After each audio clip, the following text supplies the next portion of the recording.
다음은 학구열 높은 아이입니다. 학구열 높은 아이들은 5번과 7번인데 이 유형의 아이들 특징이 호기심이 어릴 때부터 진짜 많아요. 뭔가 하나 빠져들면 진짜 엄청 빠져들고 레고 같은 거 하면 그냥 한 자리에 앉아가지고 몇 시간 레고만 하고 앉아있고요. 뭐 자기가 주된 관심사 하나 빠지게 되면 엄청 빠져들어요. 그게 공부하고 관계없을 가능성이 매우 크긴 한데 일단은 자기가 좋아하는 분야를 빠져들면 엄청 빠져든다. 그리고 자기가 관심 있어 하는 분야에 빠져들면 진짜 사고 유력이 높아요. 한번 빠져들면은 웬만한 성인들보다도 그 지식 수준이 높아요. 그래서 관심 분야를 공부할 때 몰입 상태에 쉽게 빠지면서 자아 구간에 강력하게 저항을 해요. 자기가 관심 있어 하는 분야는 몇 시간 동안 집중하고 있거든요. 공부를 그랬으면 얼마나 좋겠냐면 공부 빼고는 이렇게 보여요. 그래서 사고 유지력을 활용하는 분야에 강한 분야 기회를 느낀다. 그리고 관심 없는 분야에는 아예 이렇게 느끼지 않을 가능성이 커요, 어릴 때는. 그리고 성인이 되어도 재밌는 게 학구열이 높은 유형은 성인이 되어도 자기 관심 있는 분야를 깊이 파고들고 공부하는 케이스가 정말 많습니다. 그러니까 성인이 되어서 계속 독서하고 책 읽고 관심 있는 분야 생기면은 그거를 깊이 파고들어서 대학원 가고 막 연구하고 하는 게 이 유형들이에요. 저도 7번 유형이다 보니까 뒤늦게 이쪽에 파고들기 시작을 해서 계속 가게 되는 거잖아요. 그러니까 이 학구열 유형의 아이들은 학습에 되게 특화돼 있어요. 그래가지고 대체로 교수나 교직 분야에 많이 가 있어요. 재밌는 데는 중학교 3학년 이전까지, 중학교 2학년 정도까지는 공부에 별 관심이 없어요. 학교 공부보다는 자기가 관심 있어 하는 분야가 더 많아요. 네. 그런데 중학교 3학년 정도 되면서 어릴 때 이제 학습 정서가 좋은 아이들은 공부에 이제 빠져들기 시작하면서 중3부터 깊이 있게 이제 재미있게 하기 시작하게 되는데 문제는 이제 어머님들이 이 유형의 아이들이 가지고 있는 자질을 이해하지 못하고 야 공부는 수학 학원 가가지고 이게 학원 이렇게 해야지 영어 단어 외워야 얘네들은 미쳐요. 그렇게 되면 너무 재미없거든. 예, 학부열이 높은 아이들한테 그렇게 시키게 되면 이 아이들은 어릴 때부터 학습 정서가 완전히 무너져 버려요. 그런 케이스가 있나요? 특히 이 아이들은요 단순 반복, 단순 암기 그리고 숙련이 필요한 과정을 억지로 시키잖아요. 그러면 학습 정서가 다 망가져버려요. 그러면은 이 아이들은 내가 관심 있어 하는 분야를 파고들고 이해하고 이게 공부구나라고 인지를 시켜야 그때부터 공부를 재밌는 과정이라고 인지를 하게 되는 건데 어릴 때 너무 단순 반복, 암기 이거를 강조를 하게 되면 공부는 정말 지겹고 재미없고 하기 싫은 거야 라는 학습 정서가 망가져 버려요.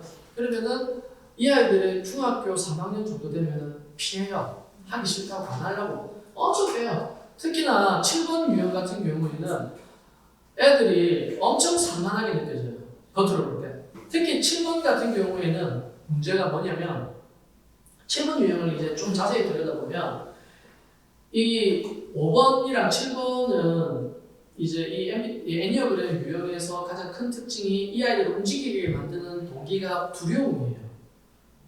두려움을 피해서 5번 유형은 외부 세상이 두려워서 내 안에 들어가가지고 혼자서 외부 세상을 대비하기 위해서 전문 지식을 막 쌓아가려고 하는 경향을 가지고 있어요. 그래서 5번 유형의 사람들은 되게 뭔가 책 읽고 어릴 때부터 책 읽고 학구적이고 뭔가 드립다 파는 거 좋아해요. 그래서 쓸모없는 전문화라고 이렇게 왜곡되는데 이 5번 아이들은 그래서 어떤 내가 사회 조직이나 집단에 이렇게 들어가 있을 때는 되게 그 안에 그러니까 그게 속하지 못하고 관찰자의 입장에서 그냥 바라보는 입장으로서 이렇게 해요. 그러면은 꼭 같은 가족인데도 불구하고 쟤는 꼭 말하는 게 남같이 이야기한다라고 이야기를 해요. 되게 관찰자에서 이렇게 대하는 경향을 보이게 됩니다. 그게 5번 아이들의 특징이고요. 7번 아이들의 특징은 내면이 두려워서 외부 세상으로 도망을 가요.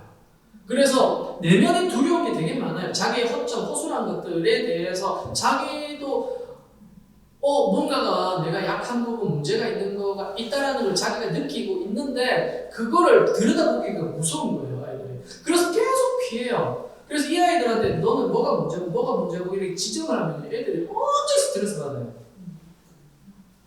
그런데 문제는 이 지적을 받으면 이제 애들이 그게 너무 이제 싫고 무서워지는 거예요. 그러니까 의식적으로 그렇게 계속 피하려고 하면서 자기가 재밌어하고 관심 있는 분야를 계속 탐닉하려고 그래요. 그래서 7번 아이들은 이제 계속 자신을 자극하는 쾌락에 탐닉하는 경향을 보여요. 예. 그래서 이 유형의 아이들은 5번 아이들은 그래서 기본적으로 MBTI에서 외향적인 모습이 나올 수 있어요. ESFP나 뭐 이런 아이들이 5번이 될 수도 있는데 5번 아이들은 억지로 바깥으로 내몰면 밖이 두려운 아이들인데 바깥으로 쫓으니까 되게 무서워서 못 견뎌야 하는 아이들이고 적응을 못해요. 그 다음에 7번 아이들은 네가 이게 약한 거야. 자기 반성을 해야 돼. 네가 이게 문제 있으니까 이걸 고쳐야 돼 라고 계속 지적하면 아이들이 완전 멘붕이 와버려요.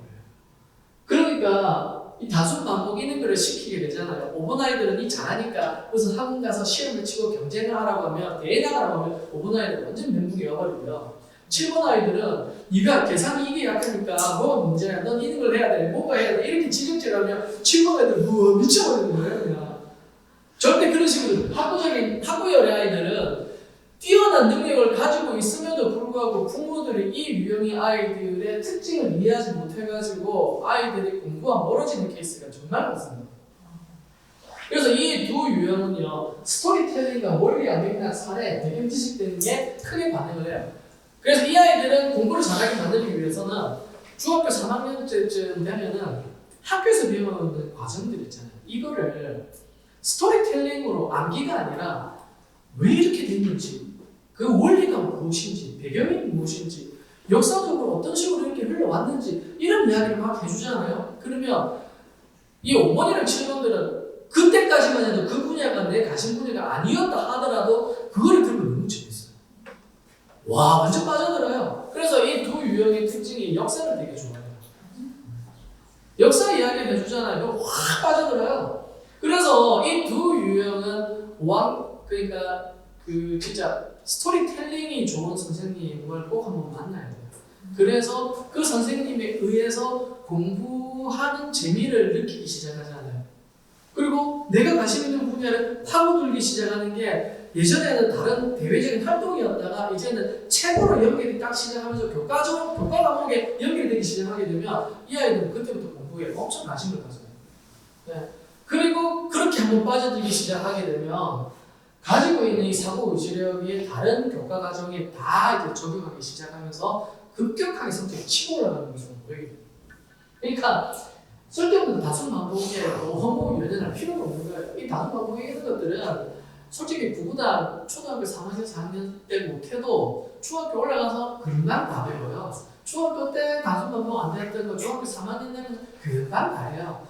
그때 못한다고 큰일 나는 거 아니니까 이 아이들은 좀 거시적인 관점으로 이끌어줄 필요가 있습니다.